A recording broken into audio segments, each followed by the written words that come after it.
And then we'll start getting everything ready for the sauce. So I have coconut aminos. I don't do soy. Tastes just like soy sauce without the soy, the wheat, all the bad stuff. So I'm making a large batch, like I said. Dump that in. I need honey. I usually use local honey, but I've been making a ton of elderberry syrup for my friends. So I just ran out after making a batch yesterday. This is organic, raw honey. You could use any honey you'd like. If you need to use a different sweetener, feel free, but this is just my honey teriyaki sauce, so sticking with the theme here. And like I said, I hate doing a lot of dishes, so I reuse. If it is something that I don't have to worry about allergies, cross-contamination, meat, of course, then I'm gonna continue to use the same dishes over and over again. Use this to stir the broccoli. Now I'm gonna throw it in here.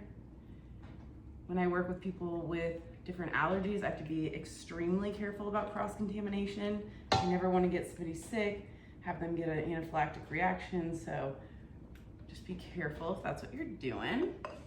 And then rice vinegar. This was the one I could find at the store I went to. You are always welcome, I'm just gonna eyeball this,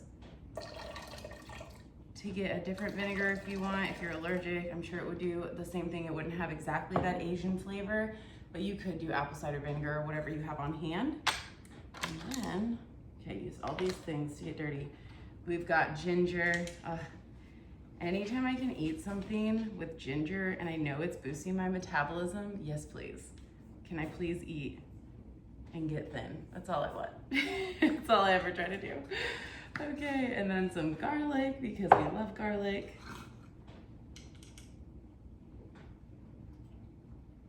Now, as you can see, I'm almost done cooking everything, and I want everything to be done around the same time, right? That's the goal.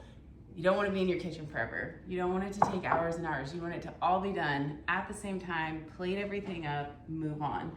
So that's everything for now. Coconut aminos, honey, garlic, ginger, rice wine vinegar, or excuse me, just rice vinegar. And then I am gonna do a slurry into this in a little bit once this gets heated up. So a slurry normally is, what is it? Cornstarch and it's usually cornstarch and water, but I use arrowroot starch and water. You could do potato starch, you could do tapioca starch, but that is what we put in after this is heated up, and you want it in here so that it just thickens the sauce. So I'm gonna put this on. We're just gonna let this start to heat up. It doesn't cook for long. Again, we just want it to start to warm up, and we want everything to incorporate. We don't wanna reduce it down.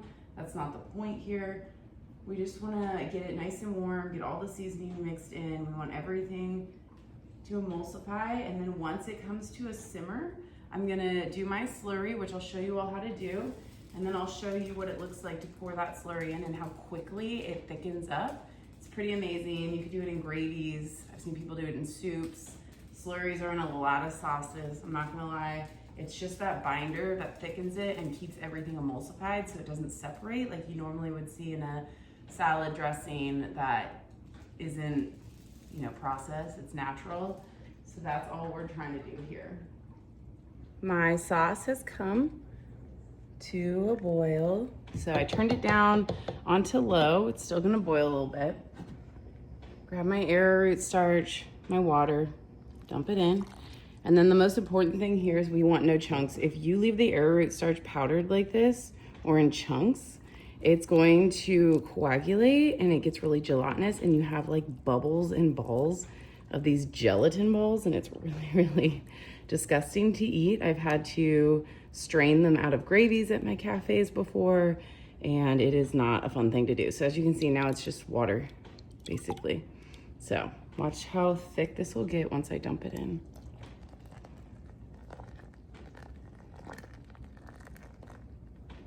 And there we go, it's just starting to thicken up here.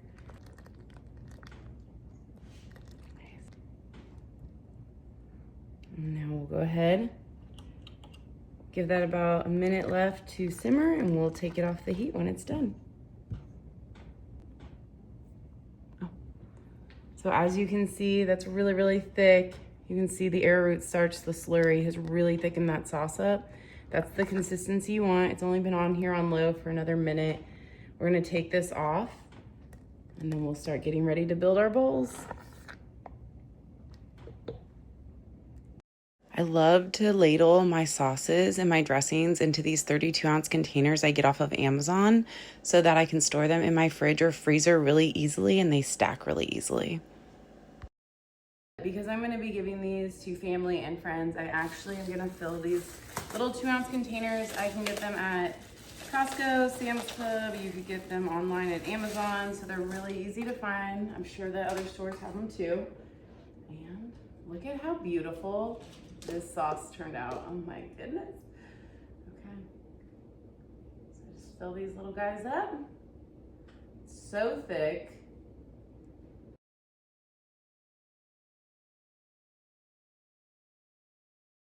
So that's what I do. Here, let me get a little closer. Just put it in there and I'll get you guys a better view of this too. But that is all. It is so easy. It's so good. Pull this on top. Hello. Gorgeous. Oh. You know, for someone who has a lot of food allergies, I really miss out, especially when I go do social things or people want to go out to eat. I usually just bring my own food because I can't eat a lot of restaurant food and I don't want to eat processed food. So getting something like this where it's all inclusive, people come over, I don't even tell them how I make it, they eat it, they think it's the best teriyaki sauce they've ever had, and then I tell them, oh, by the way, there's no soy sauce. This is 100% gluten-free, soy-free. So I like to mix everything together whenever I eat. Okay, here we go.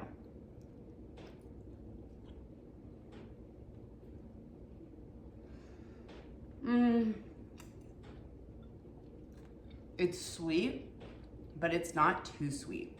And you could always do less honey if you wanted more salt, you can do more garlic. I mean, I would probably put more garlic if it was just for me, but it is so stinking good. But try this, let me know what you think. I hope you love it. I hope it makes you feel so good. And also you just feel good from the inside out. Let me know if there's anything else you wanna make. Like and subscribe, and I can't wait to make more videos for you all. Have a good one.